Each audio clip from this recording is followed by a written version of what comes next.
gabaygan waxaa la yiraahdaa aayar socodkaaga anigoo ah Xasan Bulxa Cali. gabaygan waxaan ugu talagalay wariye Cabdifataax Jaamac Mire oo ku xiran Puntland, wuxuuna gabaygu ku socdaa cidda aan tuunsanahay in xarigiisa ka dambeeyaan oo ah madaxweyne Faroole iyo wiilkiisa. gabayguna wuxuu ku bilowday: adduunyada amuuraha dhacaya aramadii taaha, aqliyada la faaruqiyay iyo inta daba joogta, ixtiraam darrida muuqatiya eedihiya xoogga, anaa irida xaajada ah iyo amar ku taaglaynta, afka marada la isaga xiriya aabur dhagahaaga, awood sheegashadu goor dhow bay ood misaan qabo adeegaha bulshada kee xirow aastay nabadii,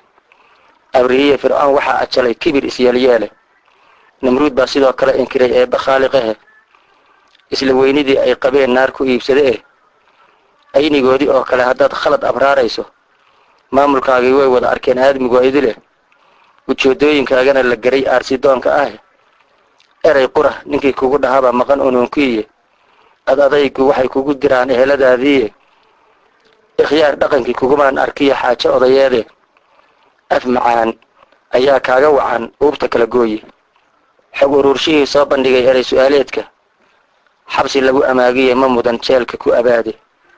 Faroolow adduunyadu giraan oroda weeyaane, berri waxaad ahaan ma od ogide aayar socodkaaga.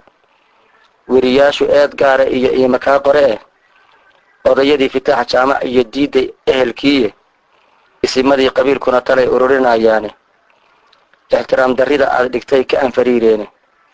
oday wiilkii ii lagu ridana jiifkii ka abaadiye, ilma adeerayaashii dhammaan waa irdhiya way maandhow ixsaan lagama tago eed haddaad faliye, abwaan baa tahdaa horay u yidhi saad ogsoon tahay, adiguna ableydaadii baad uus ku fagatahay, is aruuri waqtigu waa sakiin aayar kuu marye, afartaa ebyeye aan mid kale idin ogeysiiyo, mawduucu wuxuu ii ahaa weriye aafayne u imow arliga gaalkacyiye eedihii madaxda,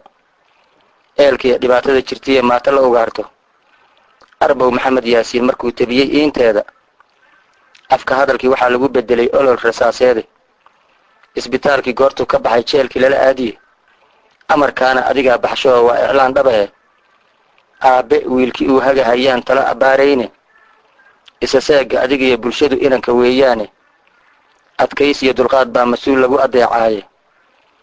maamulkii aflaxayaa sasaan laga ogaadaaye, ka aarsaday awood baan qabaa maaha aadmugiye, waa ina adeerow waxaa libinku aadsiine, in xil qaaday eed inuu sitana waad ogsoon tahay, aslax iyo heshiis buu nafluhu ku istareexaaye,